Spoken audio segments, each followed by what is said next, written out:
Alors, ce que vous voyez en bas du transparent, là, c'est un truc dont je suis très très content parce qu'il a été fait récemment. C'est le logo de Babel, qui a été fait par Boris, que certains d'entre vous connaissent sans aucun doute.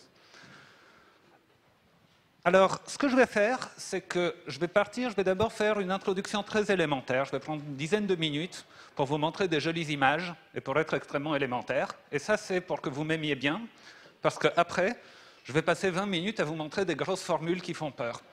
Alors, pour ceux d'entre vous qui n'aiment pas les grosses formules qui font peur, je peux comprendre. Hein. C'est-à-dire, je ne peux pas comprendre, mais je peux tolérer. Pour ceux d'entre vous qui n'aiment pas les grosses formules qui font peur, je vous encourage à tout simplement penser à autre chose. Penser à quelque chose d'agréable pendant que je fais cette partie de l'exposé. Et puis ensuite, mais restez pour la fin, parce qu'à la fin, je vais quand même dire des choses compréhensibles pendant un moment. Alors, il y a quelque chose que je pense que nous avons tous eu à un moment ou à un autre, ce rêve de faire un réseau téléphonique indépendant. Vous vous rappelez quand vous étiez petit et quand papa vous disait « Écoute, tu abuses avec le téléphone, ça coûte cher, il faut que tu arrêtes de téléphoner » et puis vous aviez un walkie-talkie à la maison et vous vous disiez « Mais en fait, puisqu'on a les walkie-talkies, pourquoi est-ce qu'on ne pourrait pas avoir notre propre réseau téléphonique ?» Donc ça, c'est pour ma génération. Pour ceux d'entre vous qui sont de la génération suivante, le rêve équivalent, c'est pourquoi est-ce qu'on ne pourrait pas avoir notre Internet à nous? Alors vous allez me dire, de toute façon, l'Internet, c'est pas cher.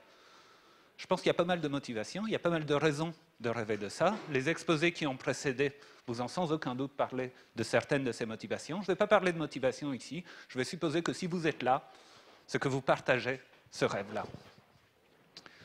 Alors,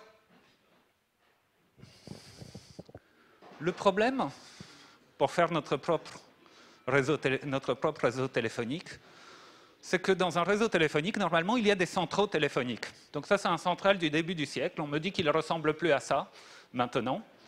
Et le problème, un central téléphonique, c'est gros, il faut que ce soit fiable, c'est très très cher, et on n'est pas tous capables d'avoir notre propre centrale téléphonique dans notre cave. L'équivalent du central électronique dans l'Internet, c'est un routeur Internet. Alors un routeur Internet, c'est moins cher qu'un central téléphonique. Si vous avez de la chance, vous pouvez avoir un routeur de taille moyenne pour quelques dizaines de milliers d'euros. Ce n'est pas terrible, je veux dire, si on se met à plusieurs, il y a une chance qu'on puisse en avoir un. Alors ça ressemble à ça, c'est gros, il faut le gérer. Et récemment, il y a quelque chose qui est arrivé, donc ça vraiment pendant les dernières années, c'est qu'on a commencé à avoir des petits routeurs pas chers. Alors, si vous allez dans votre supermarché favori, vous allez trouver, pour une poignée de dizaines d'euros, des routeurs qui sont des machines qui tiennent tout à fait la route, sauf qu'elles sont bridées. Alors, vous prenez ces routeurs-là, vous demandez typiquement à Cédric s'il n'a pas un tournevis sur lui, vous les démontez, vous branchez un port JTAG, vous remplacez le logiciel embarqué par un Linux, tout ce qu'il y a de plus banal, typiquement un OpenWRT, et paf, vous avez un routeur, tout ce qui est bien. Alors, on a tous, normalement, chez nous, des routeurs reflashés sous OpenWRT pour l'accès Internet. Et en se disant, j'ai un routeur reflashé sous OpenWRT, ma voisine a un routeur reflashé sous OpenWRT. Pourquoi est-ce qu'on ne pourrait pas connecter ces routeurs et commencer à construire notre Internet parallèle? Alors, un truc comme ça s'appelle un Internet parallèle comme ça s'appelle un réseau communautaire. Alors ça, c'est le deuxième plus grand réseau communautaire en Europe. Il s'appelle Guifi.net. Il est en Catalogne. Donc l'échelle, alors vous ne voyez pas forcément l'échelle, ça, c'est 50 km. Donc c'est un gros réseau.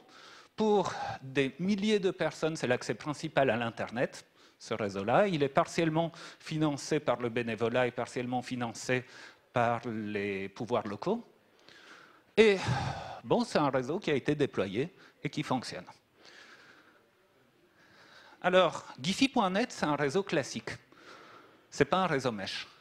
C'est un réseau où il y a une structure, où il y a des backbones, où il y a des ingénieurs qui sont en train de regarder où passe le trafic. Et ça, c'est quelque chose qu'on aimerait bien pouvoir éviter. S'il y a des gens qui sont obligés de regarder, ces gens-là, il faut soit trouver suffisamment de bénévoles, et le bénévolat c'est bien, mais typiquement ça s'arrête quand on est le premier enfant. Et puis, sinon, pour avoir de la permanence, pour avoir de la pérennité de ces réseaux-là, les gens, il faut les payer. Et ça devient compliqué, ça devient cher. on commence à entrer dans la logique capitaliste, on commence à devoir faire du profit pour maintenir le réseau, et donc du coup, notre Internet parallèle devient équivalent à l'Internet commercial. Alors, l'autre idée, c'est de faire des réseaux qui n'ont pas de structure. Des réseaux où j'ai un routeur chez moi, j'ai un routeur chez ma voisine, il y a un voisin quelque part que je ne connais pas qui a mis une liaison laser entre chez lui et chez ma voisine, et le réseau s'organise tout seul. Alors, un réseau comme ça s'appelle un réseau mesh. Alors, ça, c'est le réseau de Vienne. C'est un réseau de taille modeste. Les administrateurs soutiennent qu'ils ont 700 nœuds. Donc, c'est des questions qui se posent typiquement tard le soir autour d'une bière. Mais dis-moi la vérité, en vrai, vous avez combien de nœuds? Et là, tard le soir, autour d'une bière, ils vous disent 700 nœuds. Donc, il faut apporter une correction. Tout ce qui s'entend le soir autour d'une bière, il faut bien entendu minimiser un petit peu. Donc, il y a probablement 300, 400, 500 nœuds actifs. C'est un réseau de taille relativement modeste.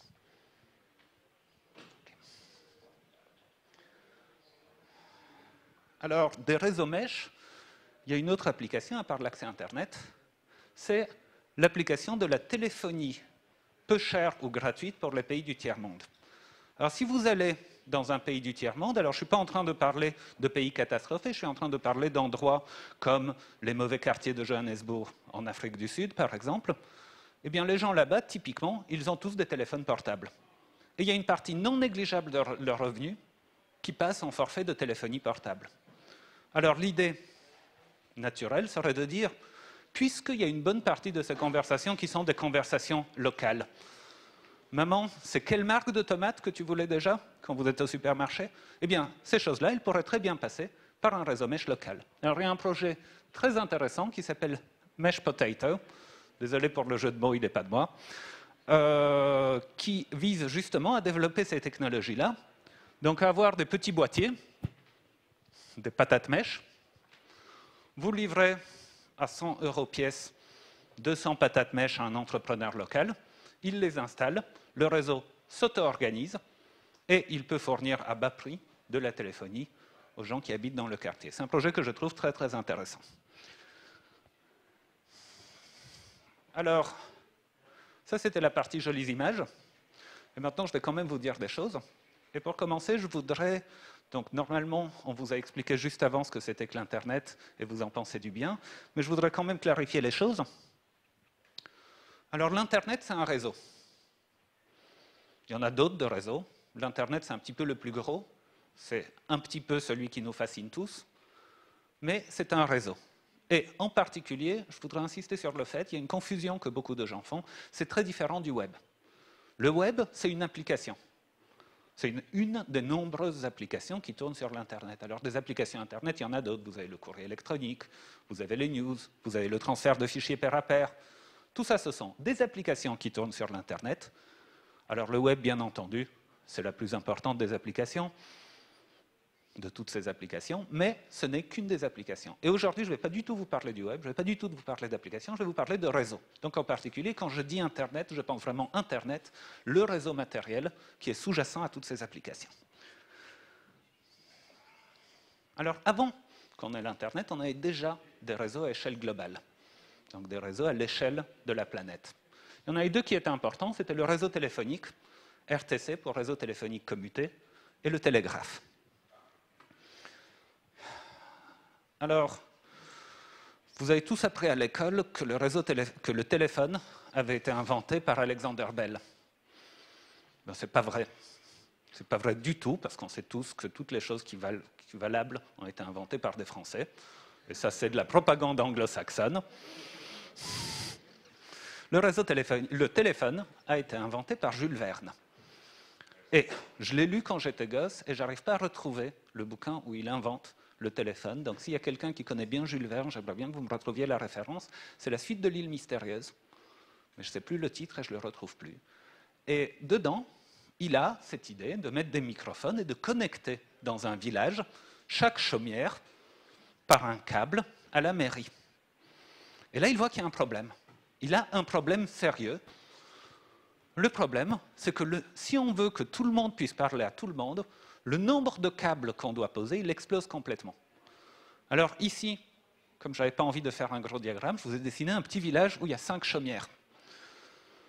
Et j'ai été obligé de poser 10 câbles pour que tout le monde puisse communiquer avec tout le monde. Alors si je l'avais dessiné avec 100 maisons, ce qui reste un tout petit village, hein, j'aurais été obligé de poser 5000 câbles. Si je commence à avoir une petite ville de taille raisonnable, je suis obligé de poser 50 millions de câbles pour connecter tout le monde à tout le monde. Et Jules Verne se rend bien de ce problème, se rend bien compte de l'explosion combinatoire, et là, il résout le problème en disant de toute façon, les gens ils ont besoin de parler qu'avec la mairie. Et donc, chez Jules Verne, on ne peut téléphoner qu'à la mairie du village. Parce que vous en pensez, ce n'est pas très satisfaisant. Moi, ça m'arrive plein de fois de téléphoner à des gens qui ne sont pas mon maire.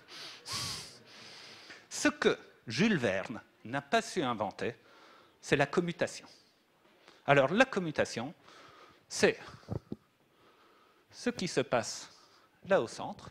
Donc, dans un réseau commuté, au lieu de connecter tout le monde à tout le monde, on connecte tout le monde à ce qui s'appelle un central. Et dans le central, il y a la demoiselle des téléphones. Donc, vous tournez votre manivelle et vous dites « Bonjour, mademoiselle, je voudrais le 22 Asnières ». Et la demoiselle, elle prend et paf, elle vous connecte au 22 Asnières. Et je ne voudrais pas que vous sous-estimiez l'importance de la demoiselle des téléphones. La demoiselle des téléphones, elle a remplacé une explosion quadratique du nombre de liens par un comportement linéaire. Ici, quand je rajoute de nouveaux abonnés, pour chaque abonné, je rajoute un nouveau lien. Le nombre total de câbles que je pose, il est égal au nombre d'abonnés que j'ai. Alors, si vous voulez penser en termes un petit peu plus philosophiques, la demoiselle des téléphones, elle est en train de créer une connexion. Quand elle branche les deux câbles, elle est en train de mettre une connexion là où il n'y en avait pas. Et ce que fait la demoiselle des téléphones quand vous lui dites le 22 Asnières, ça s'appelle la commutation. C'est pour ça que le réseau téléphonique s'appelle le réseau téléphonique commuté. Alors, en pratique, on n'a pas juste un central téléphonique qui gère les je ne sais pas combien de milliards d'abonnés au téléphone de la planète. Vous avez, pour chaque agglomération, un centre téléphonique. Et puis, quand vous êtes là et vous voulez téléphoner là-bas, vous soulevez votre téléphone et vous tombez sur la demoiselle des téléphones de votre centrale. Et vous lui dites « Bonjour mademoiselle, passez-moi New York ». Et la demoiselle des téléphones, elle va vous connecter au central téléphonique de New York. Et là, vous êtes en communication avec la demoiselle des téléphones de New York et vous lui dites « Bonjour, je voudrais le 22 Asnières ». Ou pas. Bon, mais ça, c'est le côté transitif de la commutation. Alors, vous voyez où je veux en venir? C'est qu'une fois qu'on va avoir de la commutation non triviale comme ça, on va avoir un problème de routage. Vous soulevez le téléphone, vous dites « Bonjour, je voudrais le 22 à Saskakempa ». Et la demoiselle des téléphones, il faut qu'elle trouve toute seule que pour avoir le 22 à Saskakempa, il faut qu'elle vous connecte à Varsovie. Et à Varsovie, ils sauront quoi en faire. Et ça, ce problème de savoir par où passer, c'est le problème qui m'intéresse, c'est le problème sur lequel je bosse, c'est le problème dont je vais vous parler, le problème du routage. Alors, la commutation que je vous ai décrite, celle du réseau téléphonique, ça s'appelle de la commutation de circuit. Alors, il y a un autre type de commutation, qui est la commutation de messages, qui est celle qui est utilisée dans le télégraphe. Alors, quand vous envoyez un télégraphe, allô maman, maman je t'aime, envoie argent, stop. Eh bien, ce télégramme, vous l'envoyez et vous le donnez au guichet, vous le remplissez, vous le donnez, et le télégraphiste va l'envoyer au bureau de télégraphe suivant. Et dans le bureau de télégraphe suivant, il va être trié, passé à un autre télégraphiste qui va les mettre de nouveau sur une autre connexion. À aucun moment, les câbles ne sont vraiment connectés l'un à l'autre. Ce qui est en train de se passer, c'est que votre message parcourt un certain nombre de câbles, avec à chaque fois en étant recopié. C'est la commutation de messages. Alors l'avantage de la chose, c'est que vous ne branchez jamais rien, vous n'avez jamais de manipulation mécanique à faire, donc c'est infiniment plus fiable. L'autre avantage, c'est que vous pouvez très facilement dévier un message. Il y a un télégraphiste qui meurt en voyant votre télégramme, aucun problème. Vous prenez le télégramme, vous le passez à un autre. Le problème, bien entendu, du passage de messages, c'est que ça limite la taille maximale des messages.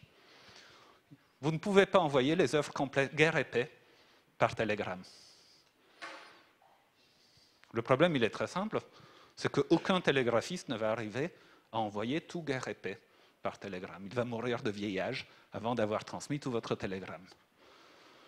Alors la solution, donc si vous voulez envoyer guerre et paix en télégramme à votre maman, eh bien ce que vous faites, c'est que vous prenez guerre et paix, vous le découpez en je ne sais pas combien de centaines de milliers de petites fiches, vous les numérotez et vous les envoyez une par une. Et cette technique, c'est ce qui s'appelle la commutation de paquets. Et c'est ce qui est utilisé sur l'Internet. Alors sur l'Internet, quand vous êtes en train d'envoyer, il y a quoi comme bon film qui est sorti dernièrement?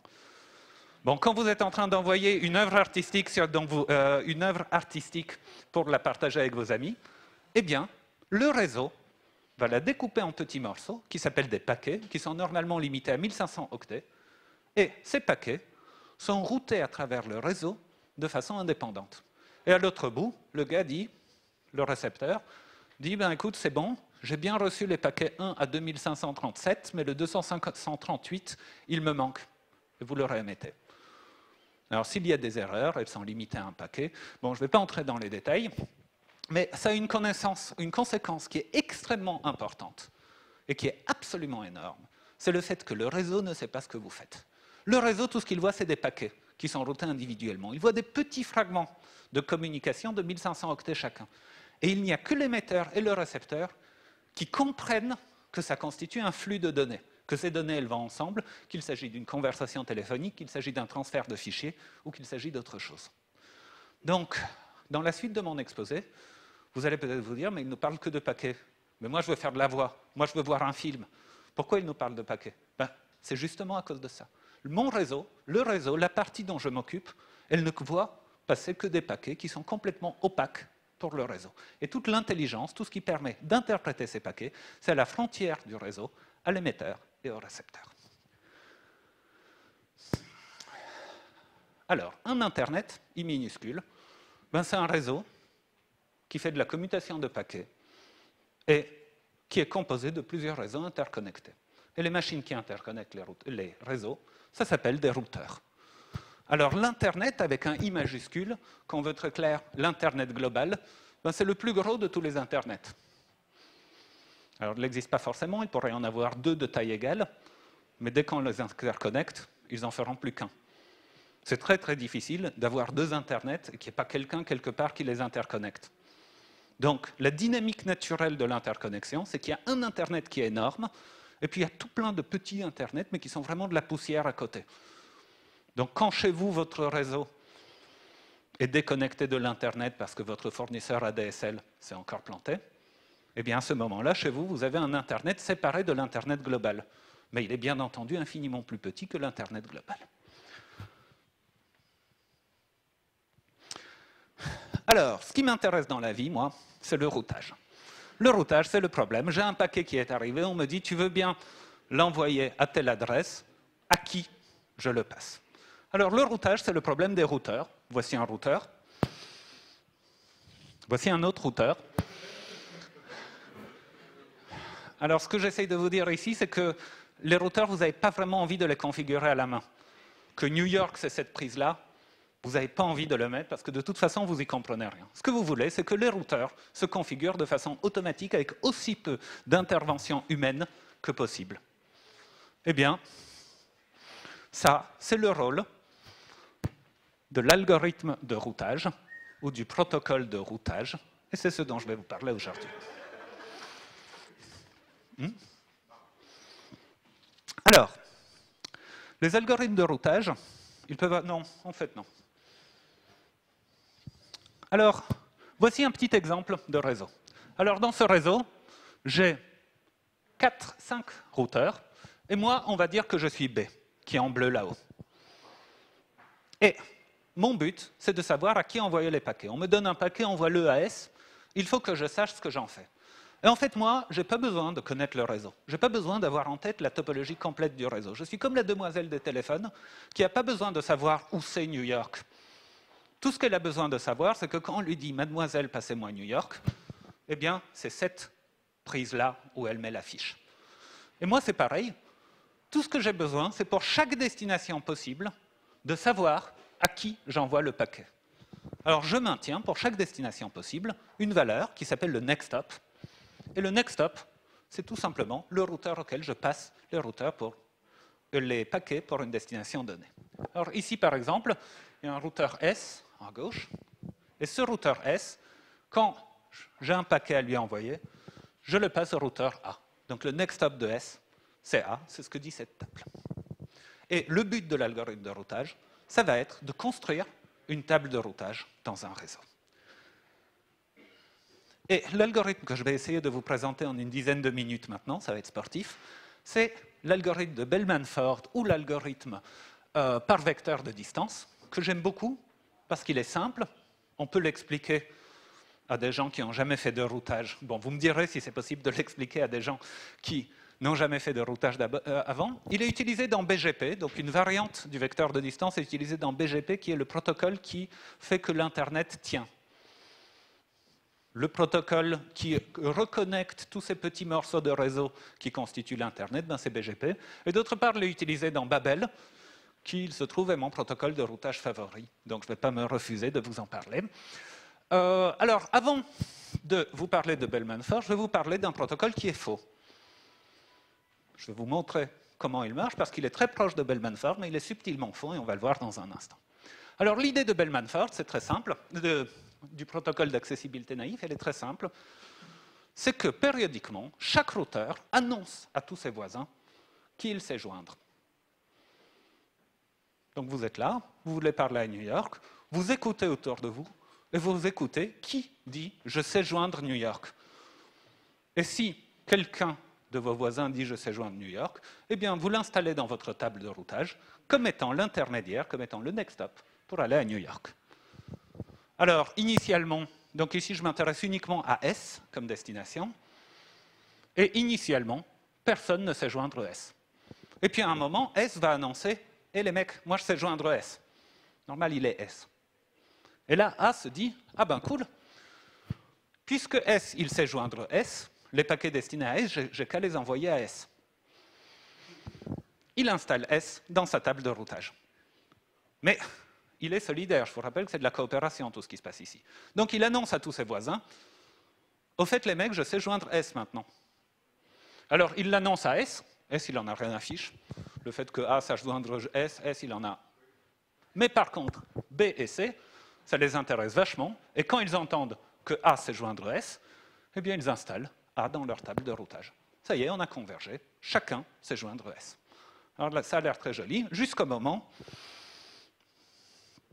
où ce lien, il casse. Alors soit S s'est planté, soit il y a quelqu'un qui est passé avec une pioche en bas de chez vous et il a coupé la fibre optique, soit il s'est mis à pleuvoir, donc tous les réseaux sans fil, sans licence, cessent de marcher.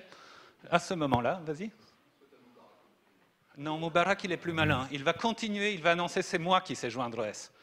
Moubarak, il ne ferait pas ça. Ou au moins, il n'a pas trouvé les bons gens à payer. Oui. Oui, ça en dit beaucoup sur l'intelligence. Ça peut être du sabotage. Hein. Bon. À ce moment-là, A se rend compte au bout d'un moment que S ne lui annonce plus l'accessibilité de S. Il se dit, bon, ça fait longtemps que je n'ai pas entendu parler de S, ça se trouve, il est mort.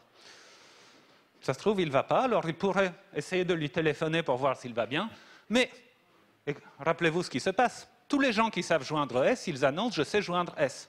En particulier, B, il est en train d'annoncer « je sais joindre S ». Donc A se dit « ah ben, S ne me parle plus, mais il y a B qui est en train de me dire qu'il sait joindre S ». Et paf, il installe B comme son next stop.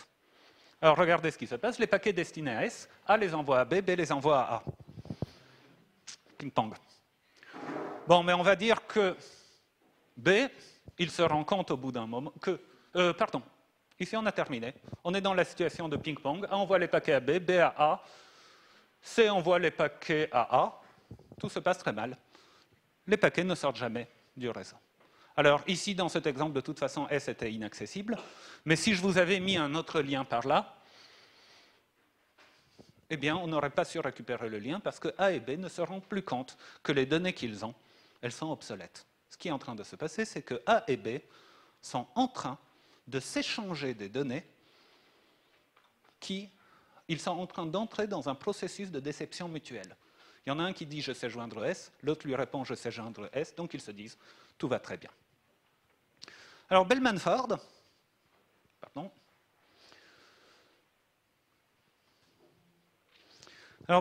c'est une amélioration assez simple du protocole d'accessibilité naïf. La seule différence, c'est qu'en plus du next hop, dans les tables de routage et dans les annonces, on va stocker le nombre de routeurs intermédiaires. Donc on dit le nombre de sauts pour atteindre la destination.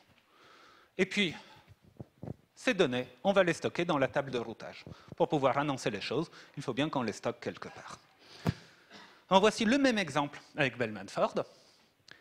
Alors initialement, personne ne sait aller en S. Donc les next hops ne sont pas définis, et la distance, elle est infinie. Le nombre de sauts, il est infini.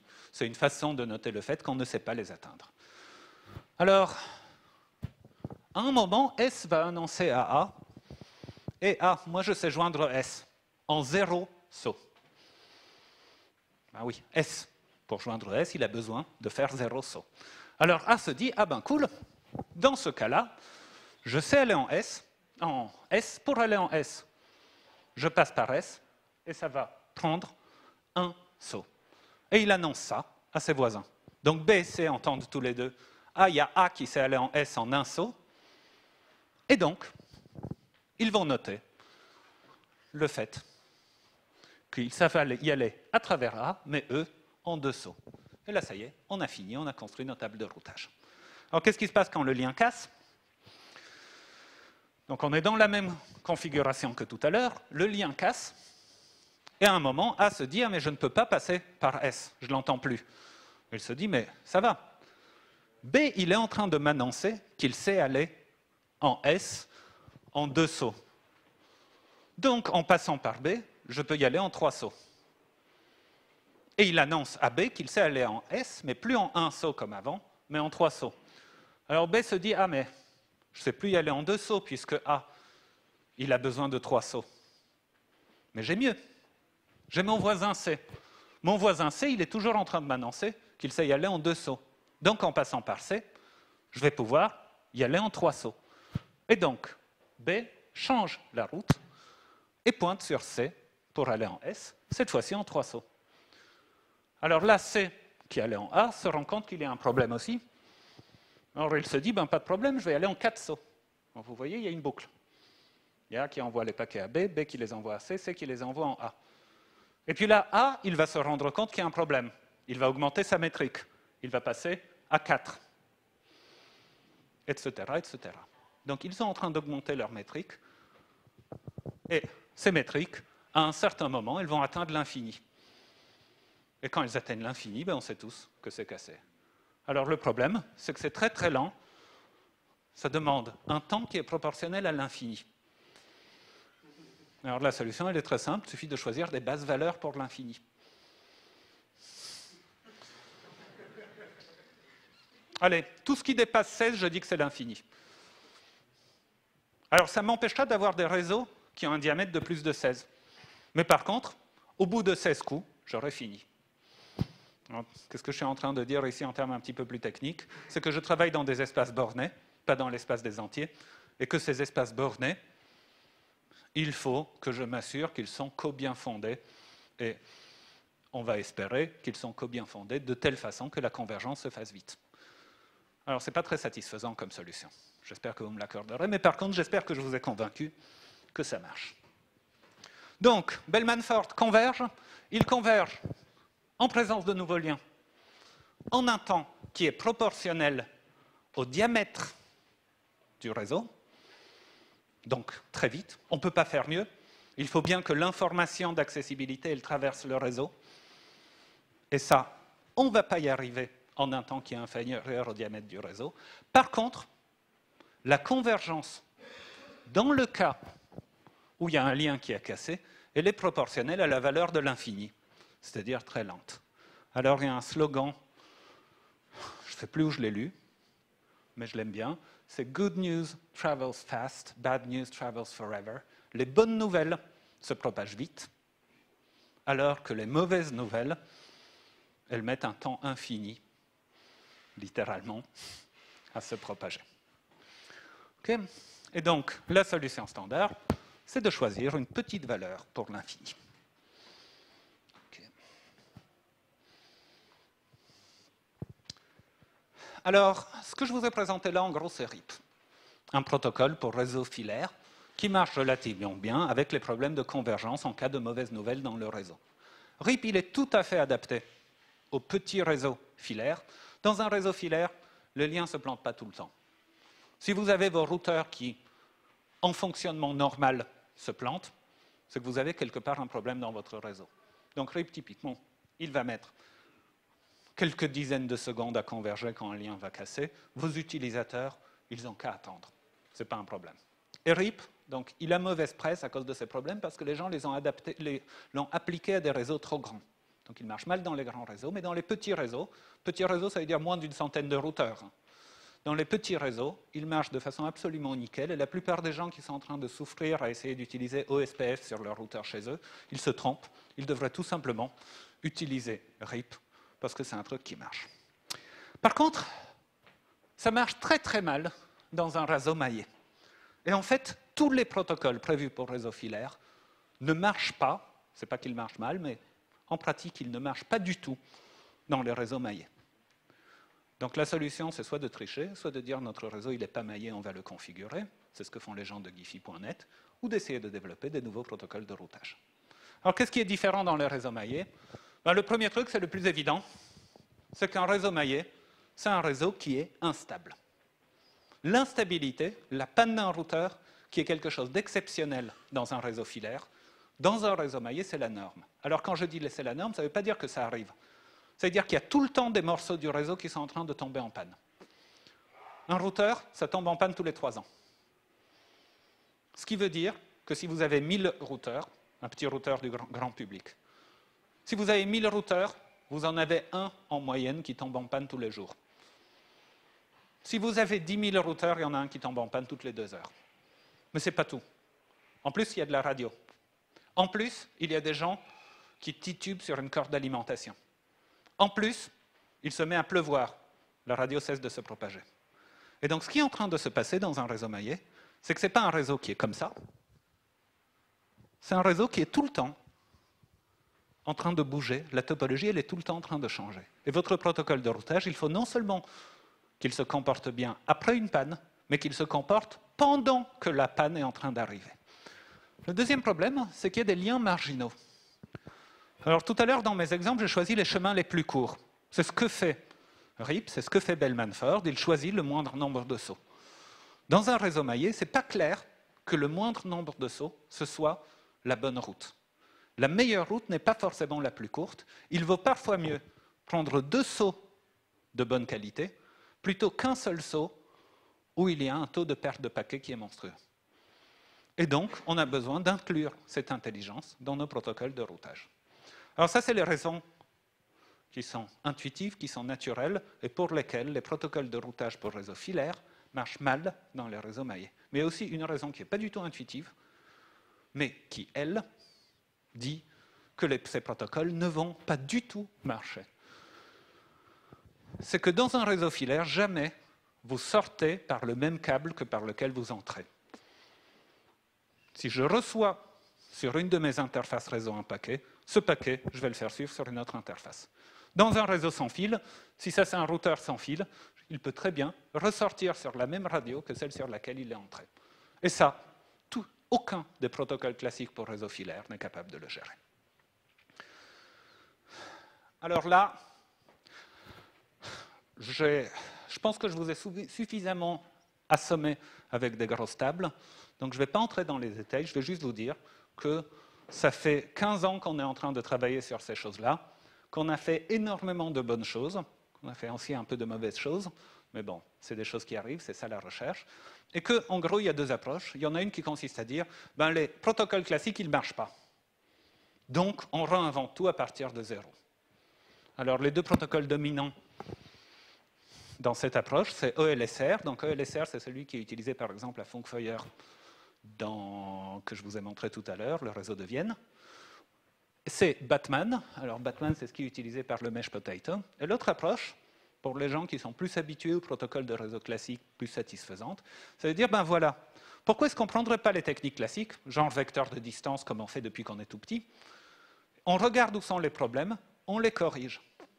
Alors, cette approche, elle a plusieurs avantages. D'abord, on n'est pas en train de jeter par la fenêtre 50 ans de recherche en routage filaire. Donc, on a une chance d'avoir des protocoles qui vont marcher correctement dans les réseaux hybrides, dans des réseaux où une partie est filaire et une partie, c'est du mesh sans fil. L'autre avantage, c'est qu'on obtient des protocoles qui vont être familiers pour les gens qui savent faire du routage. On n'est pas en train d'imposer aux gens que des nouveaux concepts, on est en train de dire, ben écoute, c'est comme ce que tu connais, sauf que c'est adapté aux conditions hostiles du réseau mesh sans fil. Et là-dedans, je suis en train d'essayer de marquer mon empreinte dans cette approche-là avec le protocole Babel. Donc Babel, c'est un protocole de routage développé par votre humble serviteur avec l'aide de plusieurs personnes. Ici, je vois que Vincent, pour le moment. D'ailleurs, il faut que tu m'envoies tes patchs. Hein. Et, alors, c'est du Bell-Manford. C'est du Bell-Manford. Tout ce que je vous ai dit sur Bell-Manford, c'est vrai dans Babel. Sauf que Babel ne compte pas 1, 2, 3. Il compte dans une algèbre un petit peu plus compliquée, l'algèbre ETX, pour décider quels sont les meilleurs liens. Donc il va choisir les liens en prenant en compte la qualité de la propagation radio. Il est conçu pour réagir rapidement aux instabilités, K meilleur 200 millisecondes, K pire une poignée de secondes, parce qu'on s'attend à ce qu'il y ait des instabilités en fonctionnement normal dans nos réseaux. Et surtout, suite à une instabilité, il se comporte de façon raisonnable. En particulier, il évite les boucles. Il ne fait pas de la détection de boucles comme RIP, qui va compter jusqu'à l'infini quand il va y avoir une boucle pour l'éliminer. La boucle n'aura jamais lieu. S'il soupçonne qu'il y a une possibilité de boucle, eh bien, il préfère ne pas prendre la route et s'assurer qu'il ne va pas créer une route. Alors, c'est un protocole ouvert, naturellement. Donc, protocole ouvert, ça ne veut pas dire HTML5. Protocole ouvert, ça veut dire que tout est documenté, tout est écrit, qu'en principe, vous pouvez prendre le document qui décrit Babel, qui s'appelle RFC 6126, et l'implémenter de votre côté, même si je ne vous aime pas. Je ne peux pas vous empêcher, même si vous êtes l'armée, même si vous êtes des gens comme ça, je n'ai aucune façon de vous empêcher. Vous avez tout à fait le droit d'implémenter Babel. Et puis Babel, l'implémentation dont je me sers pour expérimenter, c'est un logiciel libre. Vous pouvez l'installer sur votre portable, et avec un peu de chance, il va marcher si c'est du Linux.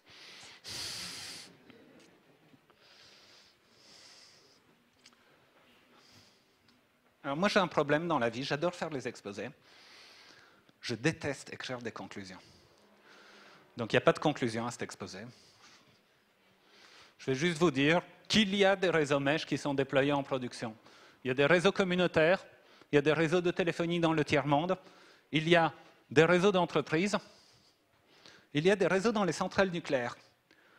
Alors, le problème qu'ils ont dans les centrales nucléaires, c'est qu'ils ne peuvent pas percer un trou pour faire un câble. Alors vous êtes là, vous êtes en train de faire une intervention à l'intérieur du réacteur, et ce serait quand même vachement sympa d'avoir vos docks sur vous. Donc vous emmenez votre portable. Mais vous savez comment sont les choses? Vous avez emmené votre portable à l'intérieur de la centrale nucléaire, et vous arrivez, et il manque justement le document dont vous aviez besoin aujourd'hui. Ce serait quand même sympa d'avoir l'Internet dans la centrale nucléaire. Et alors il faut que vous sortiez pour aller chercher la dock, il faut que vous vous décontaminiez, tout ça.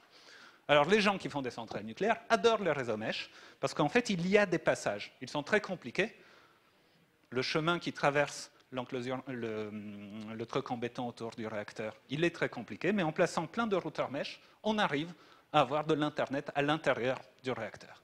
Et puis, il y a quelqu'un que ça fait complètement fantasmer, les réseaux mesh, c'est l'armée. Alors l'idée, on va mettre un routeur mesh sur le casque de chaque soldat, ou dans les lunettes de chaque soldat, et le réseau va s'auto-organiser. Okay, vous les parachutez, paf, vous avez un réseau là-bas. Donc l'armée adore. En fait, ce n'est pas tellement l'armée qui adore, j'ai l'impression que c'est plutôt les contractants privés pour les diverses armées au monde qui adorent, parce que c'est surtout de ces gens-là dont j'entends parler. Et j'avais un autre... ah oui, il y a quelqu'un qui adore aussi, c'est les gens qui font de la vidéosurveillance.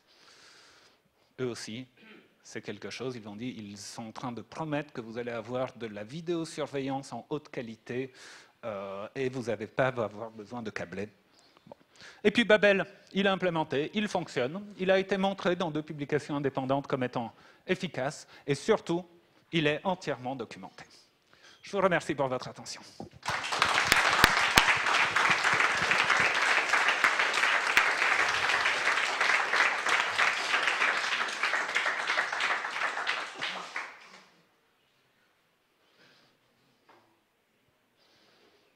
Non, j'ai été parfaitement clair.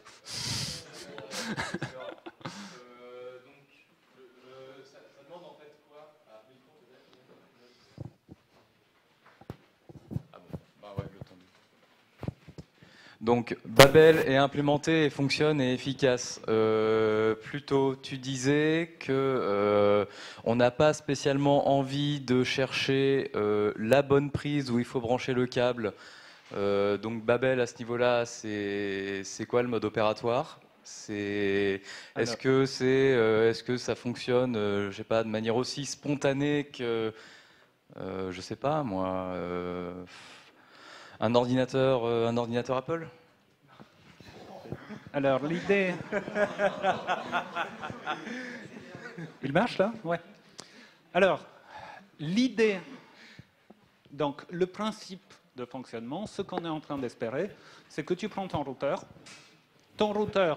est déjà configuré, il y a un routeur dans ton réseau qui tombe en panne, tu as dans ton armoire une pile de routeurs que tu as déjà préparés et configurés pour ton réseau. Ils sont tous identiques, et ça c'est important. Tu veux flasher 500 routeurs tous identiques. Il y a un routeur qui tombe en panne, et tu n'es pas en train de réfléchir comment je vais le configurer, quelle adresse je vais lui attribuer, quoi que ce soit. Tu arrives avec ton routeur dans ta poche, tu débranches le routeur qui a grillé, t'en mets un à la place. Ça, c'est le modèle que j'espère avoir un jour. Okay? Ça veut dire faire pas mal de travail pour arriver à la situation où tout se configure de façon automatique. Maintenant, une fois que les choses sont configurées, ce qui en moment nous prend à peu près 20 minutes par routeur, mais ça c'est nous qui savons le faire, une fois que les choses sont configurées, effectivement, ça marche comme ça. Alors ça a d'ailleurs certaines conséquences auxquelles on ne pense pas souvent. En particulier, tout le monde nous déteste. Quand vous faites du réseau mesh, tout le monde vous déteste. Les télécoms vous détestent, parce qu'on a une menace, mais quelque chose d'intéressant, c'est que les ingénieurs réseau vous détestent. Les ingénieurs réseau, c'est des gens importants qui achètent des Cisco à 10 000 $, à 10 000 €. Okay, c'est valorisant comme boulot. Notre but, c'est de remplacer les ingénieurs réseau par des techniciens, par des gens qui voient le voyant à indication, tel routeur ne répond plus, qui prennent la camionnette pleine de routeurs, qui sortent le routeur, qui en mettent un autre. Niveau de compétence nécessaire, à peu près le même que pour changer une ampoule qui a grillé. Ça répond à ta question? Ça répond partiellement. Non, la partie sur Apple, je refuse d'y répondre. Sur Apple. Non. Non, il y avait l'autre partie de la question, c'est, bon, évidemment, c'est pas mon cas, ça fait un bout de temps que je suis sur Babel, mais voilà, je prends mon voisin de droite, voilà, et ça lui prend combien de temps pour déployer un Babel? En ce moment, c'est probablement pas faisable sans nous contacter. Ok, ça, tout à fait. En ce moment, c'est un projet de recherche. En ce moment, j'ai essayé de documenter autant que possible. Pour quelqu'un qui serait spécialiste du réseau, c'est probablement possible de s'y retrouver dans les docs qui existent. Okay, c'est un projet de recherche. Un projet de recherche, la finalité d'un projet de recherche, ce n'est pas de fournir un projet commercial. Plus exactement, fournir un produit prêt à être utilisé de façon commerciale, ce serait un détournement des sous de l'État, de mon point de vue. Parce que ce n'est pas mon boulot. Mon boulot, c'est de permettre de donner la situation dans laquelle il est possible pour des gens de reprendre les choses, par exemple toi, de reprendre les choses et de les amener à un point auquel, effectivement, ça devient utilisable par, pas l'homme de la rue, mais la personne qui est présente ici. Qui n'est pas un échantillon statistiquement neutre de la population française, naturellement. Oui ? Je voudrais savoir s'il y a des mèches prévues en France à grande échelle aujourd'hui. Pas à ma connaissance, mais ça tu connais peut-être mieux. Ok. Merci. Super rapidement, quel protocole tu conseillerais pour une utilisation en mobilité, c'est-à-dire des gens qui sont en mouvement? Est-ce que Babel est réellement adapté au recalcul de tables de routage de manière très très fréquente? Tu es en train de parler, c'est quoi ta constante de temps? Pardon? C'est quoi ta constante de temps? Tu penses secondes? Tu penses Ah oui, millisecondes? je pense en secondes, maxi, parce que je sais que c'est plutôt en secondes qu'en millisecondes. Oui.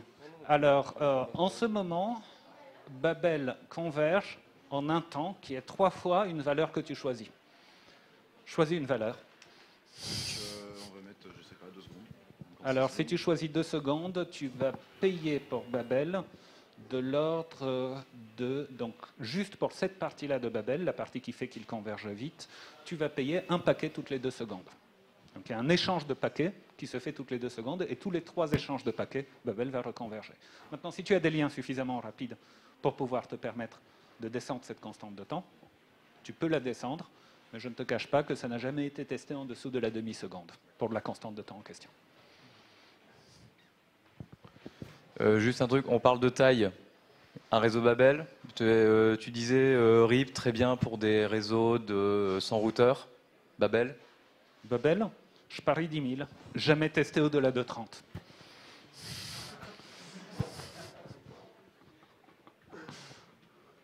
Ou plus exactement, il est conçu pour supporter jusqu'à des milliers de routeurs.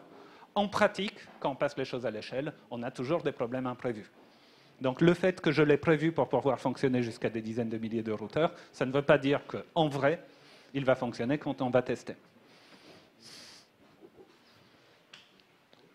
Il y a un micro?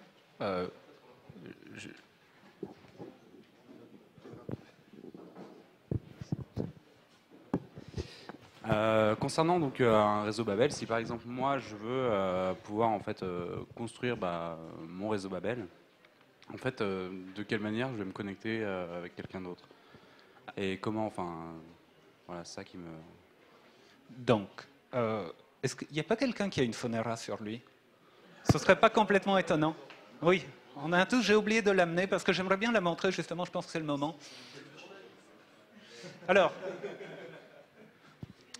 l'idée initiale, c'était que tu ferais... C'est qui m'a posé la question? Je suis désolé. Bon, d'accord. L'idée initiale, c'était que tu ferais tourner un logiciel sur ton portable.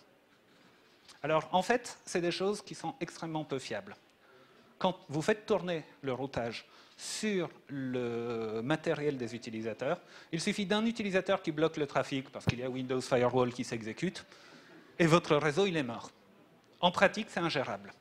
Alors la solution à laquelle on est en train de penser, c'est d'avoir des routeurs et que la personne qui fait l'installation de Babel fait l'installation sur des routeurs. Donc, c'est le modèle, si vous voulez, de la Freebox. On vous fournit un nœud Babel. Ce nœud Babel, il se comporte comme un routeur. Vous le mettez chez vous à portée d'autres nœuds Babel et vous êtes connecté à l'Internet. Donc ce serait plutôt ça la vision. Ouais, alors moi j'y connais pas grand chose en technique, mais je voulais simplement savoir quels sont les débits en fait. Est-ce que c'est des débits comparables à ce qu'on a actuellement ou le fait de multiplier les nœuds du coup serait... Ouais, c'est une très bonne question et en fait je vais la compléter. Quels sont les débits et quelle est la latence? Quel est le ping?